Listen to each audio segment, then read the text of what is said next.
오늘 본문은 23절까지인데 우리가 9절까지만 오늘 함께 나누었습니다. 여전히 계속해서 땅을 분배받는 그런 일들에 대한 기록들이 나와 있습니다. 여전히 어려운 지명들의 이름, 우리가 읽기에도 발음하기 참 어려운 지명들의 이름이 계속되어져 나오고 있습니다. 우리가 이 기업을 분배받는, 이 땅을 분배받는 이 과정들을 읽어가면서 특별히 우리 야곱의 12아들들, 이 12지파의 이야기들을 함께 우리가 보게 되는데요. 그래서 이 야곱의 12아들들에 관한 이 순서나 또 형제 관계, 이 자녀들의 족보를 우리가 기억하는 것이 이 땅을 분배받는 과정을 우리가 읽는데 굉장히 도움이 될 거라고 생각합니다. 여러분 아시는 것처럼 야곱에게는 4명의 아내가 있었습니다. 그 4명의 아내를 통해 12아들을 얻게 되는 것이죠. 그래서 어떻게 누가 형제가 되고 누가 친형제가 되고 배다른 형제인지 우리가 그것을 알고 이 땅 분배받는 과정을 읽으면 조금 더 이해하는 데 도움이 될 것이라고 생각합니다.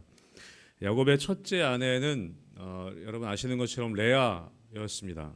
여러분 레아로부터 야곱은 6아들을 얻게 됩니다. 딸 딥나와 함께 6아들을 얻게 되죠. 누구냐면 르우벤, 그리고 시므온, 그리고 레위와 유다, 이사갈, 스불론, 그렇게 6아들이 레아로부터 얻게 되는 6아들입니다. 그리고 다음에는 라헬의 몸종이었던 빌하라는 그런 아내로부터 단과 납달리라는 아들을 얻게 됩니다. 그리고 레아의 몸종이었던 실바로부터 갓과 아셀이라는 아들을 야곱이 얻게 됩니다.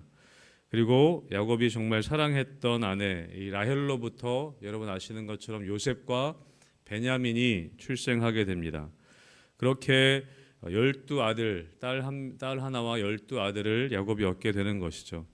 그리고 여러분 아시는 것처럼 요셉이 이제 애굽으로 팔려가서 결국에 총리가 되고 큰 성공을 했기 때문에 이 야곱이 가나안 땅에 기근이 들었을 때 이 요셉을 만나게 되고 그리고 70명의 가족이 애굽으로 가서 거주하게 됩니다. 그리고 하나님이 복을 주셔서 고센 땅에서부터 시작된 그 70명의 야곱의 자손들의 시작의 삶이 이 400년 동안 200만 명이라는 큰 민족을 이루게 됩니다. 그렇게 강성한 민족이 되었을 때 하나님께서는 그들을 출애굽하게 하시고 그리고 그 민족을 통해 가나안 땅을 심판하시고 가나안 땅을 점령하게 하시는 것들이 여호수아 말씀에 계속해서 기록되고 있는 것이죠.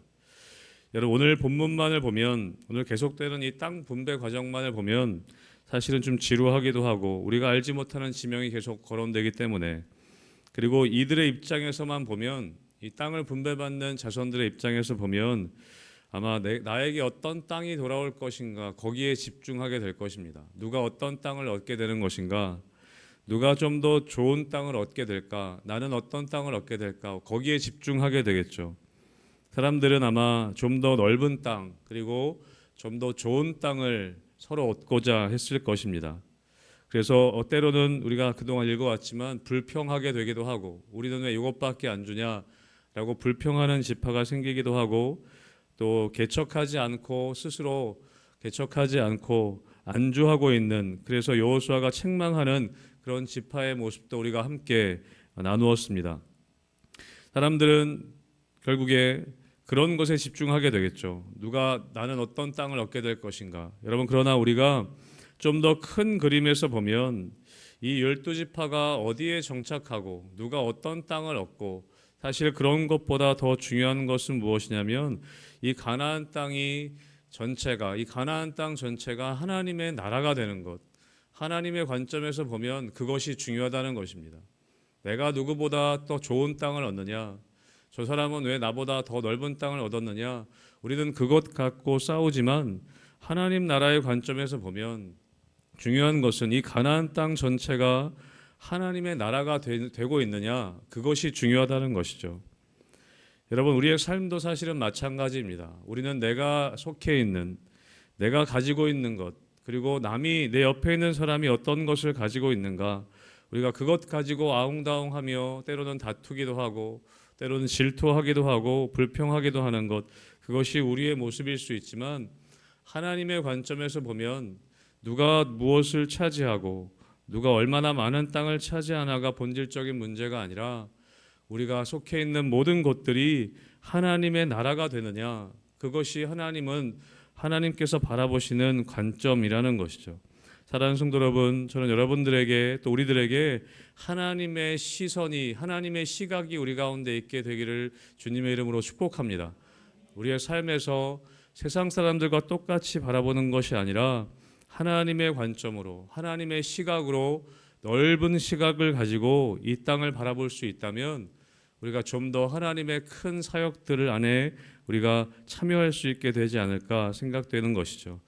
여러분, 오늘 본문을 보면 19장 우리가 읽은 1절부터 9절까지의 말씀은 시므온 자손이 땅을 분배받는 과정이 기록되어져 있습니다. 그런데 오늘 1절에 보면 뭐라고 되어 있냐면 그들이 가족대로 제비를 뽑았는데 그들의 기업은 유다 자손의 기업 중에 있다라고 기록하고 있습니다. 시므온 지파의 땅을 유다 지파 안에서 분배하시는 것을 우리는 보게 됩니다. 여러분, 시므온은 이 야곱의 둘째 아들이었습니다. 르우벤에 이어서 아까 말씀드렸지만 여러분, 시므온 지파에 문제가 있었던 것을 우리는 민수기 말씀을 통해 알 수 있습니다.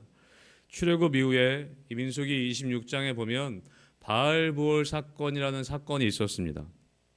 모압 땅에서 발락이라는 사람이 이스라엘 백성들을 어떻게 무너뜨릴까 고민하다가 골몰하다가 이 미인계를 통해서 이스라엘 백성들을 타락하게 만들었습니다. 성적인 음란을 저지르게 했던 것이죠. 그리고 우상 숭배하게 만들었습니다. 그때 하나님께서 진노하셔서 연병으로 24,000명이 죽게 됩니다. 여러분, 그런데 그것을 그 바알볼 사건 때 주모자였던 시므리라는 사람이 이 시므온 지파였습니다. 여러분, 그래서 이 24,000명이 그때 하나님의 진노로 연병으로 죽게 되는데 그 시므온 지파의 대부분이 죽게 되었습니다. 시므온 지파가 이 시므리라는 주모자를 통해서 이 바알볼 사건에 적극적으로 가담했었거든요. 그래서 심판을 받았습니다. 그 일로 말미암아 대부분 연병으로 이 시므온 지파의 사람들이 희생을 당하게 됩니다. 그리고 이 40년 광야 생활 가운데 가장 많이 숫자가 줄어든 게 시므온 지파가 되었습니다. 거의 한 3분의 1 정도, 처음에 인구 개수했을 때보다 한 3분의 1 정도로 그 인구가 줄어들었습니다. 여러분, 그것이 민수기 26장을 보면 인구 조사하는 장면이 나오는데 거기 보면 시므온 지파가 가장 작은 지파가 되는 것을 보게 됩니다. 다른 지파에 비해 절반도 안 되는 수준입니다. 여러분, 그래서 오늘 9절 말씀에 보면 또 이렇게 기록하고 있습니다. 같이 함께 우리 9절 말씀 다시 읽어보겠습니다. 시작. 시므온 자손의 유다 자손의 기업 중에서 취하였으니 이는 유다 자손의 분깃이 자기들에게 너무 많으므로 시므온 자손이 자기의 기업을 그들의 기업 중에서 받음이었더라. 아멘. 여러분, 유다 자손은 가장 큰 지파가 되었습니다. 그래서 민수기 26장에 가나안 땅을 들어가기 전에 인구 조사한 것을 보면 이 유다 자손은 7만 명이 넘습니다. 그런데 시므온 자손은 2만 명 정도밖에 되지 않습니다. 그런 이유가 있었던 것이죠. 여러분, 유다 지파가 그래서 어떻게 합니까? 자기가 얻은 땅을 이 시므온 자손에게 나누어 줍니다. 오늘 그렇게 얘기하죠. 시므온 자손이 자기의 기업을 그들의 기업 중에서 받게 되었다라고 이야기하고 있습니다. 여러분, 아까 야곱의 아들들에 대해서 함께 나누었는데요. 이 야곱의 아들 중에는 레아의 한 뱃속에서 나온 이 아들들이 시므온이 형이었고 동생이 유다였습니다. 어쩌면 추측해 볼 수 있는 것은 유다 자손이 시므온 자손에게 땅을 나누어 줄 수 있었던 것은 어쩌면 한 뱃속에서 나온 형제였기 때문에 치근한 마음으로 나누어 줬을 수도 있겠다라는 생각이 듭니다. 여러분, 하지만 유다 지파가 이미 많이 차지한 땅을 분배해 주는 것은 그렇게 결정한 것은 참 쉬운 결정은 아니었을 것입니다. 왜냐하면 그 앞에도 나오지만 땅을 적게 분배받았다고 불평하는 지파들도 있었거든요. 이미 많이 분배받았음에도 우리에게 왜 이 정도밖에 주지 않느냐라고 그렇게 불평하던 지파들도 있었습니다.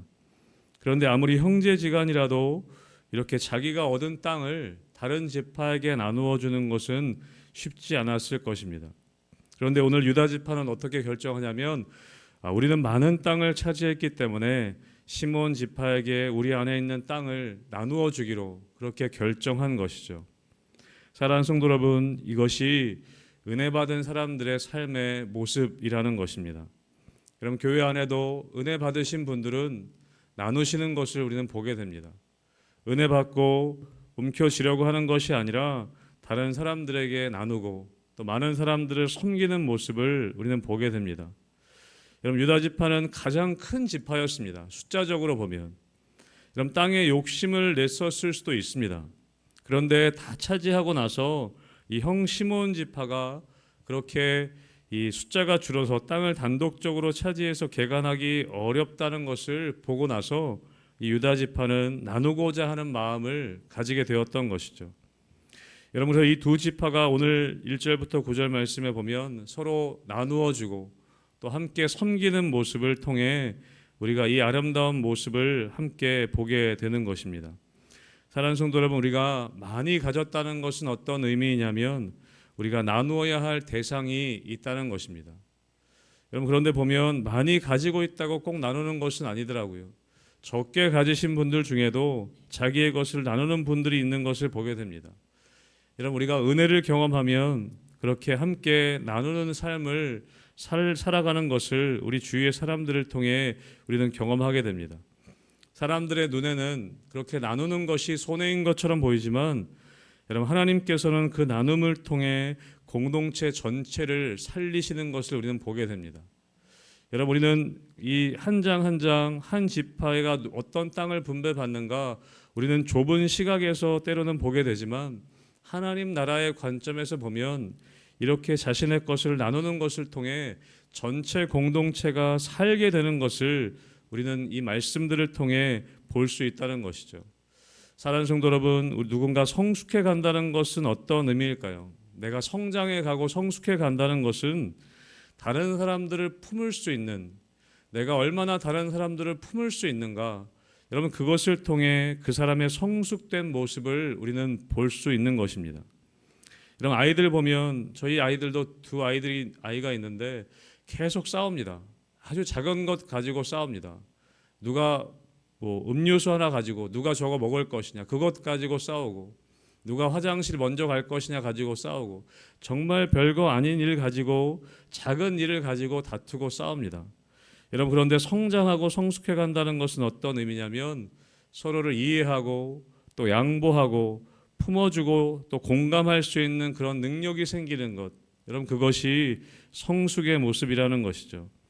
여러분, 때로는 우리가 공존하고 함께 하려면 나의 것을 희생하고 나눌 수 있어야 한다는 것입니다. 여러분, 유다 지파는 사람이 많아서만 큰 지파가 아니었습니다. 여러분, 유다 지파가 정말 큰 지파가 될 수 있었던 이유는 그들에게 그렇게 양보하고 나눌 수 있는 능력이 있었기 때문에, 성숙한 모습이 있었기 때문에 큰 지파로서의 모습을 보여줄 수 있었습니다. 그리고 그 지파를 통해 예수님이 탄생하게 되는 그런 놀라운 은혜를 경험하게 된 것이죠. 사랑하는 성도 여러분, 큰 사람은 다른 사람을 품을 수 있는 사람이 큰 사람입니다. 여러분, 큰 공동체라는 것은 숫자가 많아서 큰 공동체가 아니라 누구든지 함께 품을 수 있고 함께 나눌 수 있는 공동체가 진짜 큰 공동체인 것이죠. 여러분, 우리나라 이 민족 가운데에는, 이 세상에는 정말 똑똑한 사람 많습니다.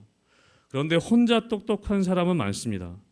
여러분, 그런데 똑똑한 사람이 큰 사람이 아니라 하나님 나라에서 큰 사람은 누구냐면 섬길 수 있는 사람, 다른 사람들을 섬길 수 있는 그 사람이 큰 사람이라고 성경에서는 이야기한다는 것이죠. 여러분, 오늘 이 시몬 지파의 땅 분배 과정 가운데 누가 어느 땅을 분배받는가 우리가 그 좁은 시각에서 볼 수도 있겠지만, 하나님 나라 안에서 지금 유다 지파가 이 시므온 자손에게 땅을 나누어 주는 장면을 통해 누가 큰 민족인지 누가 큰 지파인지 우리가 다시 한번 확인할 수 있게 되는 것이죠. 여러분, 10절부터 16절은 스불론 자손에 대한 기업 분배 과정이고, 또 17절부터 23절은 이사갈 자손의 기업 분배 과정이 기록되어져 있습니다. 짧게 나누면 여러분 스불론 지파는 아주 작은 내륙 땅을 기업으로 받습니다. 그리고 이사갈 지파는 이스라엘이라고 하는 이 평야 비옥한 땅을 차지하게 됩니다. 여러분 그런데 스불론 자손은 아주 작은 땅, 작은 내륙 땅을 기업으로 받는데 불평하지 않습니다. 여러분 그리고 감사함으로 받는다는 것이죠. 여러분 하나님께서 주신 하나님께서 맡기신 자리에서 그것에 감사하며 그 뜻을 발견하고 사명대로 살아가는 그런 지파들로 말미암아 오늘 이 이스라엘 공동체가 함께 할 수 있는 것입니다.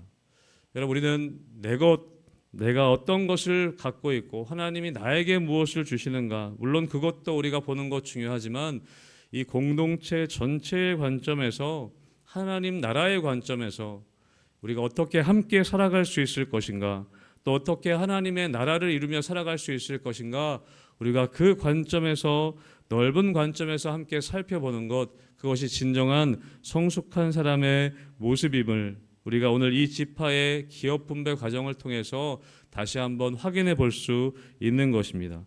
사랑하는 성도 여러분, 여러분 삶의 자리 가운데 하나님 은혜 주셔서 많은 것들 주시기를 주님의 이름으로 축복합니다. 그러나 우리 자신뿐만 아니라 정말 하나님 나라의 관점에서 우리 또 이웃들을 돌아보고 우리 공동체적인 관점에서 하나님께서 어떻게 일하고 계시는지 우리가 함께 보고 또 함께 섬기고 또 함께 돌아볼 수 있는 그런 성숙한 우리 희망교회 성도님들 또 우리 교회가 되기를 주님의 이름으로 축복합니다. 아멘.